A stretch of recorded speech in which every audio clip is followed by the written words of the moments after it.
from scrap. Wheel rims, and bits of old metal, and a gas bottle, because that's what I've got.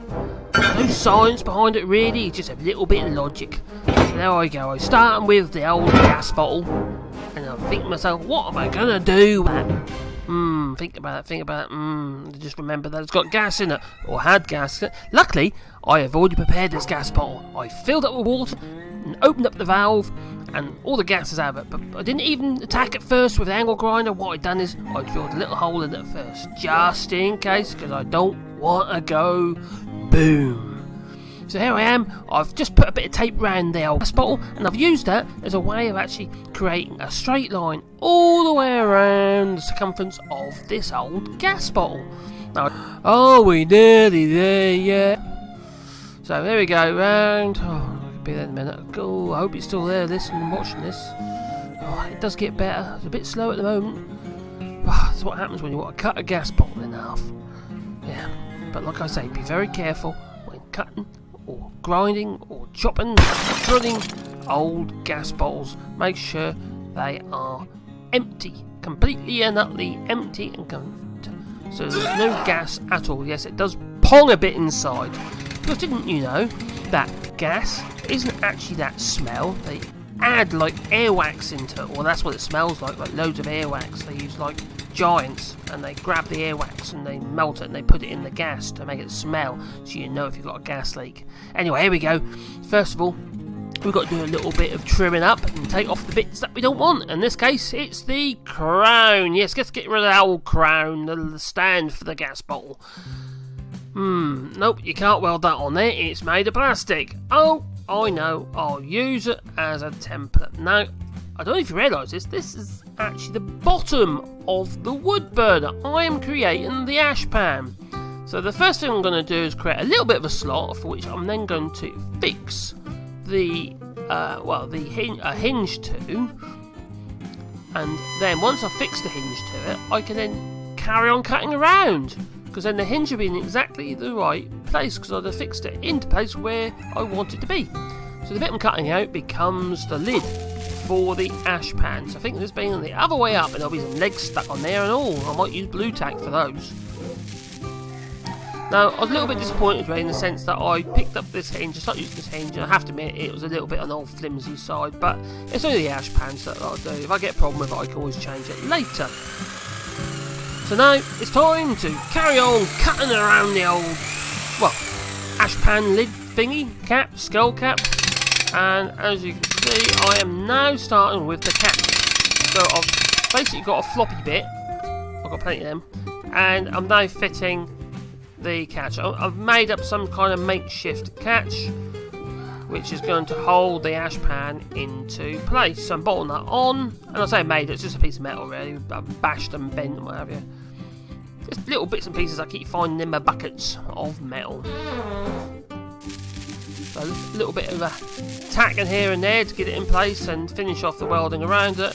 And that bit there is not going to be that shape. I'm just left it like that because it made it easier to hold it on. And then what I'll do is I'll grind and cut that off. Get rid of that little bit of metal that's sticking over there like a quiff. We don't need that, do we? So a little bit of clean up, make sure there's no sharp edges. And now we have what will be the catch. So I'm creating a slot on the side for the actual latch to latch into, because you've got to have something for the latch to latch into. How would it be a latch's latch? Latch's latch? Yeah, well anyway.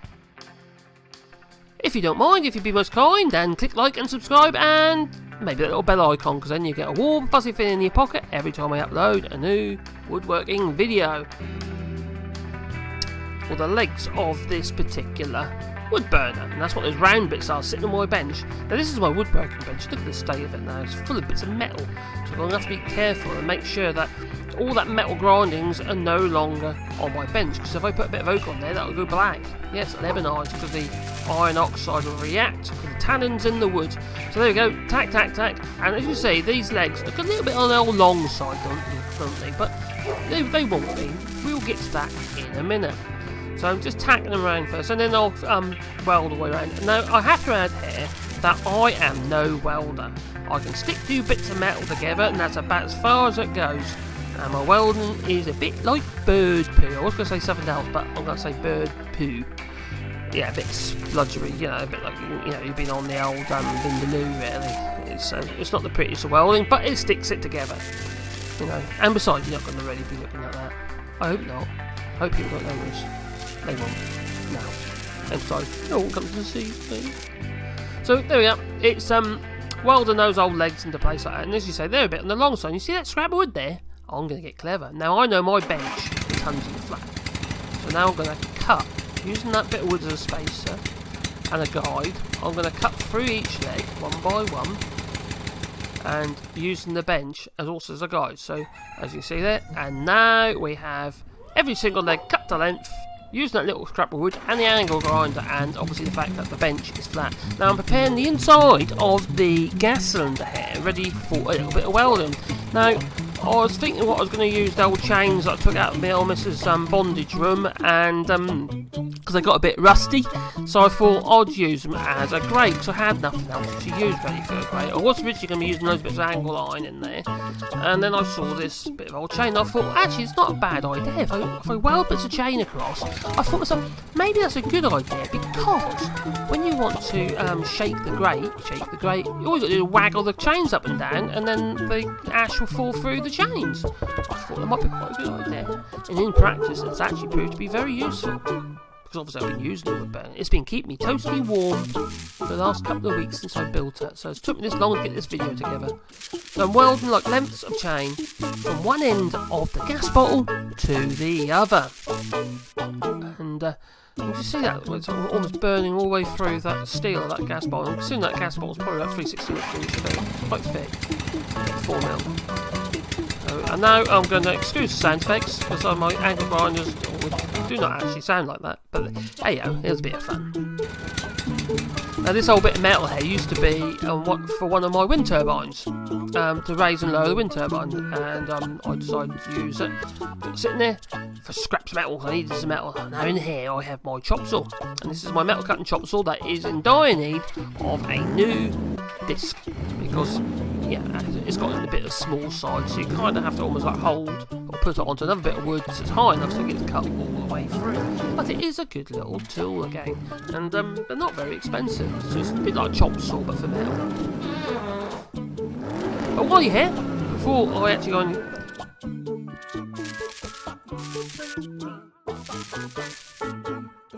if you don't mind, if you'd be most kind, then click like and subscribe, and maybe that little bell icon, because then you get a warm fuzzy feeling in your pocket every time I upload a new woodworking video.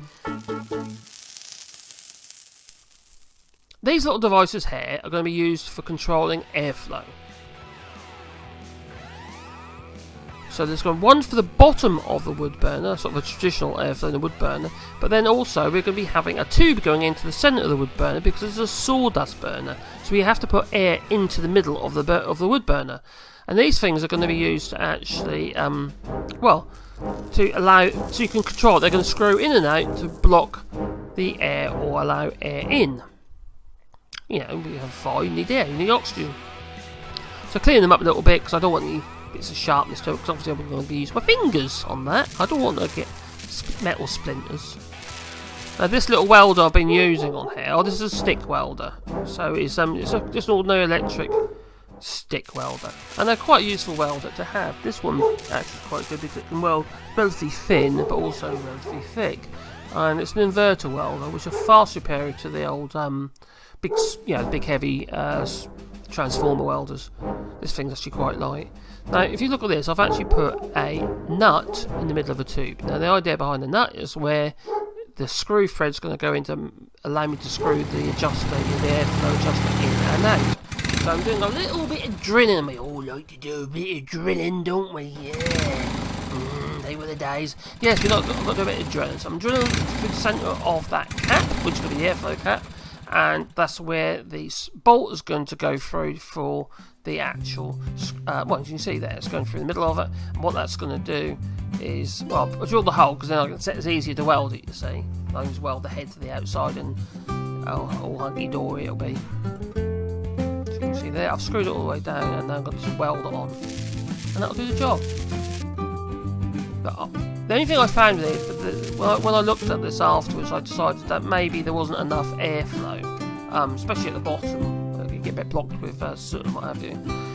So I thought to myself, I'm going to drill some holes around the outside edge as well, and that just helped to allow more air to get in between the actual tube and the airflow adjuster cap. That's what I'm calling them anyway. They've probably got a different name, but that's what I'm calling it. It's my airflow adjuster cap jiggy Google bin converter thing. So there we are, we've done that, and now that's now got to be welded. So we've got a unit now which pretty much has got the nut in it ready so you can screw the actual cap into it. But I'm welding that down to the side where I want the air intake on the bottom. Now I didn't show that on this video, but underneath that I've actually already cut a series of slots with the angle grinder, which is to allow the air in. I was going to drill a hole, or make a hole in it, and then I thought to myself, it's a silly idea, because all you've got to do is get sawdust and soot, just constantly coming in through past that vent, and you're going to have to keep unscrewing it. So what I've done is I put slots in instead, that keep the bigger items back. I thought that might make sense. We'll see in practice. So far it's been quite good. You can see that screws that nicely.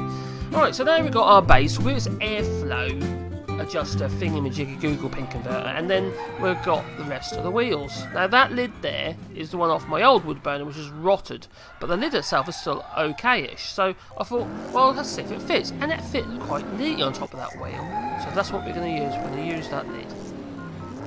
Now I've got to remove the insides of two of the wheels. In this case, this is the first wheel going on, and it's got to remove all that bit there, because otherwise, obviously, it's not going to work, is it? Because you know you aren't getting to the rest of the wood burner, because there'll be a wheel rim centre in the way. Decided that the little grinder went enough, and then I went with the bigger one, a 9-inch grinder. So shot them through there with a 9-inch grinder, and doing what you do, and to remove that centre, and that was relatively quick to do that. This is speeded up, but it didn't take long at all. On site quicker than the 40, must say. So now I've got a metal tube, the wheel rim, and that is, quite thickish. It's quite thick steel, so hopefully it'll last a good many years. My old wood burner's done me probably about 8 years, and it's been pretty much abused, to be fair, and it was second hand when I got it, so I think this is going to last longer because it's thicker, a bit like me. So now what I'm doing now is just a little bit of welding around the inside there. I don't know what I'm actually doing actually. Why am I doing that? I don't know what I'm doing. That looks great. Oh, I know what I'm doing.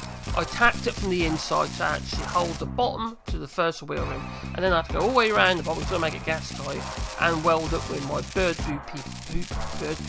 poop welding all the way around the bottom edge. Try and make it as gas tight as I could. Now, you could argue, oh my god, it's a bit of a mess, but the thing is, once I lit it for the first time, I could see whether or not there was any little leaks anywhere. You could see light coming through in the dark. So what I'd done afterwards, after I actually finished building this, I basically took it out again and then touched up the places where there was obvious leaks. Because obviously, if you've got too many leaks, you can't control it. So now I've got to take another section out, like deep with the 4-inch grinder again. Shake it all about. There you go. So that's removed. So that is the centre, and it's gone. What can I do with that? I wonder. It's interesting, like a flower. So you see my grate? See this chain, and I've welded some of these bits side to side as well. But that did actually work. Well, it does actually work really well. So that's how I got welded all the way around. And it's surprising how many welding rods you need. And I'm using 3.2mm welding rods to do that welding to get enough metal into the joint. Now I've got to remove this centre section of the top wheel, and I can make it into a hat, or I can make it into like a virgin, touch for the very first. No, maybe not. Sorry. Yeah, so that's going to plonk on the top of that light. So now see, as you can see, that fits quite well, but we've got a load of holes, for which we're now going to clean off all the old paint and prepare it ready to, well, that's it, you got it, block the holes with some more bits of metal.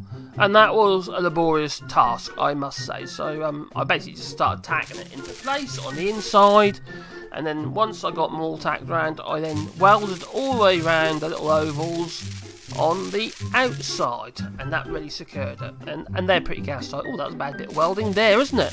I didn't. Oh, there you go. Yeah, go over it again and make sure you get that bonded. Oh, like a bit of bonding. So there we are. We've got a, well, looks a bit like an armature. And now another wheel's going to have to be welded, and that is pretty much rim to rim on this one, because these two wheels are the same size. Now, there's no rhyme or reason to what I've chosen to actually make this thing out of. It's just, I put a wanted on Facebook, on one of the Facebook groups, to see whether or not anybody has got some wheel rims, and these are what came up. So that's why it is this shape, and it's kind of looking a bit like a robot at the moment. I might have to do something with that. Yes, it's very important to characterise your wood burner. Steampunk, maybe? Maybe a bit of steampunk, yeah, I might go steampunk route. So there you are, look, that's a weird looking thing, isn't it? Like something off Star Wars, maybe not. Maybe more like Scrap Heat Challenge, I think. So, weld that together. So that's pretty much the last wheel rim being welded into place. Now, this is my old wood burner. It's quite heavy because it's full of concrete. And I was originally thinking of using that outlet for this new wood burner. But when I start bashing it about, bash, I found that it was a little bit on the old thin side. Yes, it was falling to pieces. So, luckily, I had something else which I'll show you in a minute. Because I decided against the idea. The only thing I've used off that wood burner is the lid. I had these ring things, so they're a bit like, man's part rings for giants, but they're actually the rings that go around the hub of an old farm cart wheel. That's what they are. They'd heat them up and they'd literally drop them over the ends of the farm cart hubs to make sure the hub can't split or fall apart. It's quite clever. So I decided to use it. I had to alter the size of it slightly by cutting a slot in it and squeezing it up and welding it up again. But then I just pretty much welded it into place. Obviously I cut a hole first, making sure the gases from the exhaust from the flue can actually escape. But it worked really well actually.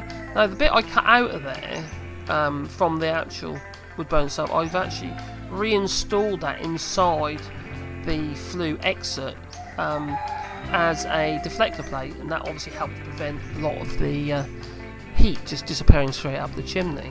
So it's pushing it. It sort of like pushes it towards the lid really. Also, it stops or helps to stop large particles that might be caught alight and they're very light going up the flue, which you don't really want that to happen either. Now you see that big long tube, not that one, but earlier you probably saw that big long tube at the side. I'll point it again in a minute on the side of the wood burner. Now that's the reason why it's a sawdust burner. This thing here is going to be the because I already had it, and so basically I'm going to make that into the airflow adjuster for the top. Now, see that tube there? That's a scaffold tube, and that scaffold tube literally goes into the centre of the fire bed. So about halfway down the actual wood burner to one side, and the idea being is that will be able to draw, the wood burner will be able to draw air from the top through the tube into the centre of the fire. Now that's very important to be able to do that when you're burning sawdust. Now, as you see here, I decided that the way I did the bottom adjuster nut wasn't really that successful. So this one, what I've done is I actually tapped and died from the sides, locked the nut into place with a couple of bolts, and then welded it, and that worked really well. That's why I had to tap and dice that there a few moments ago. Now that thing I put on the top there is an old spring that I found on the side of the road. That's probably got something to do with a lorry. It probably fell off a lorry, and the driver went down the road and the wheel fell off or something. Yeah, or maybe it was a convertible and that kept the roof up. No? Okay. But that's what it is. That's a big spring that probably got dropped off a lorry. I thought that might be quite a good heat sink really, so the lid doesn't get so hot. So I welded it on the top, and also it looks weird, so I thought I'd put it on anyway. Now as a case, now these are very important. These pieces I'm putting on now are actually more parts of the wife's bondage chain. This is after a visit to the Moulin Rouge in Paris and the sex shop that's next door, and she thought it was quite a good idea. So I had these chains laying about, about a bolt to the side of the bed, so I thought I'd just take them off, because I could catch them in the middle of the night anyway on my knees and stuff, and also it was really cold if you end up falling asleep on them. So I thought I'd weld them to the side of the actual wood burner instead. That seemed to make more sense. And, well, not really, because it just looks like hair made of chain. It's like chain hair, yeah. So this is the first little lighting. Now I put some sawdust in there and my firelighter, just a bit of paper. Hopefully that's going to take, and we'll see. Oh, so it does. Now this bit's quite interesting. If I open it up, as you see there. And then when we put the lid on, it'll draw through the actual bottom. But see it smoke? Because I put sawdust on there. As soon as I put the lid on, it goes. Because now it's drawing through the chimney. But if I lift that lid off again, that'll be start pumping smoke out of the top. So to make it a bit prettier, obviously we have to paint it. Yes, I got told by the missus, you need to paint that. I didn't really care, to be honest. You need to paint, it's all rusty, you got to paint it. So I did. So I had some old 300 degree type of paint, and I had a bit of silver as well. So I thought whack a bit of silver on as well, just for a bit of effect, really, sort of steampunk it a little bit. As you can see, I haven't made much of a job of it. I just kind of like, it's a workshop for God's sake. I'm just using it to keep me warm, because I do like to work in the old cos, in an old cosy. Only thing, the problem with that is when you're using table saw and you're working naked, all the little bits of wood fly off the top of the blade and hit you in the chest. Actually, it's quite painful. So it's not such a good idea. And also, there's other dangers which I don't really want to get into here. So there, I'm going to paint it up with a little bit more silver paint. Yep, and that is high temperature paint, so they won't stay that shiny for long. It'll soon go a bit of a tarnishy colour. So there you go. That's my new wood burn, my steampunk wood burn made out of wheel rims. How cool is that? It's cool. Don't forget, click like and subscribe, and maybe that little bell icon, a warm fuzzy feeling in your pocket every time I upload another woodworking video. Thank you for watching.